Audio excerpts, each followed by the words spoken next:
All right, well, financial markets are entering a new phase with tokenisation moving from pilots towards real-world adoption. Canvas is helping build the infrastructure behind this shift, including digital settlement and on-chain markets.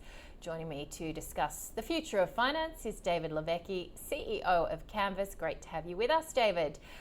Give us a little bit more of a broader overview of what you're doing at Canvas.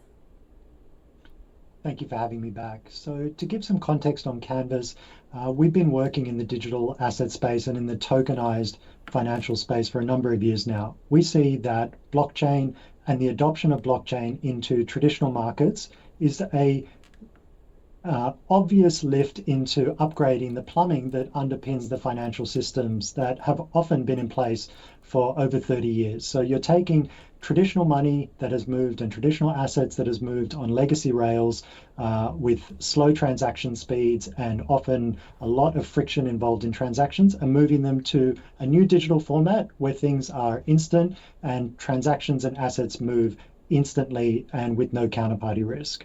So you're one of the few Aussie fintechs enabling Open USD. What does this actually mean? I'll give some context on a stablecoin just to begin. So a stablecoin is essentially a digital dollar. And so that's the same as a regular dollar, just in a new format. In the same way as information went from analog to digital and you have PDFs now, so too is money. So stablecoins themselves are backed one for one with dollars in a reserve account, and that allows them to move instantly, global, and 24/7. Until now, the major stablecoins are issued by private companies like Circle, that's listed in the US, and they keep all of the reserves, they keep all of the interest on those reserves. That's the business model. With OUSD or Open USD, that's now changed. 140 of the major financial institutions around the world, like Visa, Mastercard, and Stripe, have got together and created a collective shared USD framework for issuing a digital dollar. So the reserves are shared amongst all of the participants in the network, and the reserves and the interest is streamed back to the individual participants with much lower fees. So the market is recognizing this because Circle's shares fell 17.5% immediately after the announcement. Overall, what we're seeing is that stablecoins are no longer a crypto product or project. It's becoming a USD critical financial infrastructure that's going to be part of the tokenized financial markets of the future. So when we look at Australia getting this shared institutional settlement layer, how is this such a big step, I guess, for capital markets more broadly?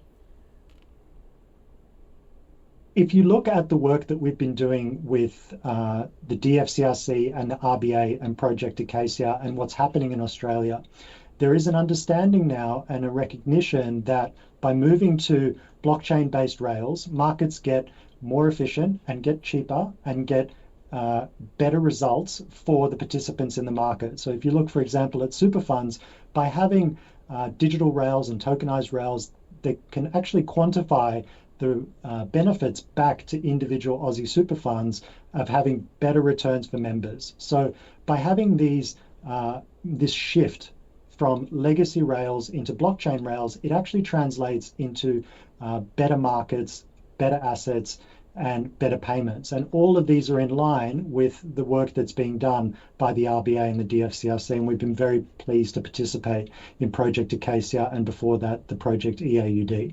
Yeah, and I guess Project Acacia really proved that the technology itself could work. So we're moving now from, I guess, experimentation to real world adoption, and what could be standing in the way?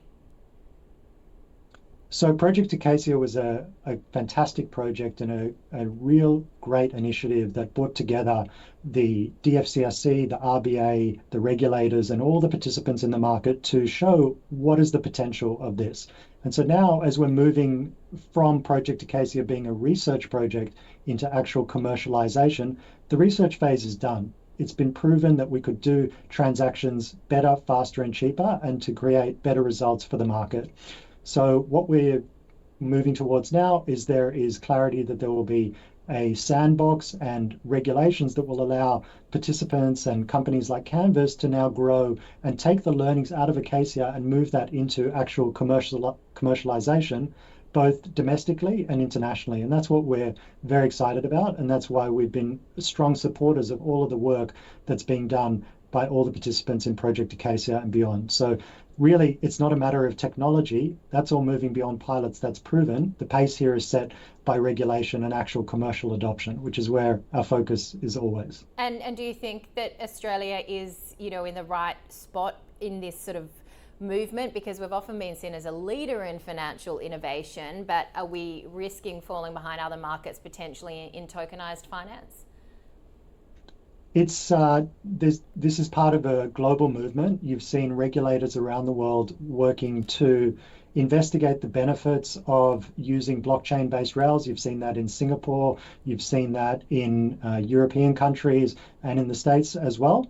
And so now here in Australia, we're pleased that the DFCRC and the RBA and the regulators collaborated with us in the project. We've invested heavily in the project in terms of research and providing our full support in order to get the outcomes from Project Acacia. So we really believe and we want Aussie startups to compete on a global basis. We want the innovation to stay here, and we prefer that the Aussie banks and the Aussie participants work onshore as opposed to going to American or offshore companies. So that's what we really focus on.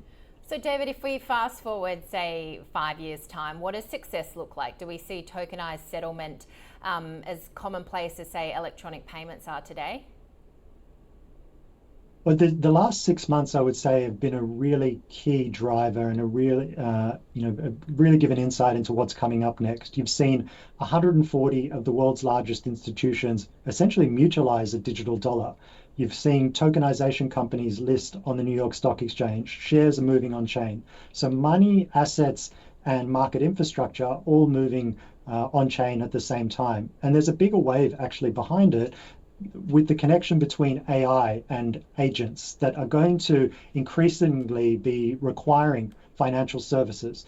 Blockchain is actually a perfect fit for AI and AI agents that are going to need to spend and transact and work within financial markets. So what we see is that this is all part of a move from taking legacy markets and legacy systems and making them much more efficient, which creates better results and better outcomes for the participants, but also enabling this new wave of adoption and technology, which is coalescing with AI.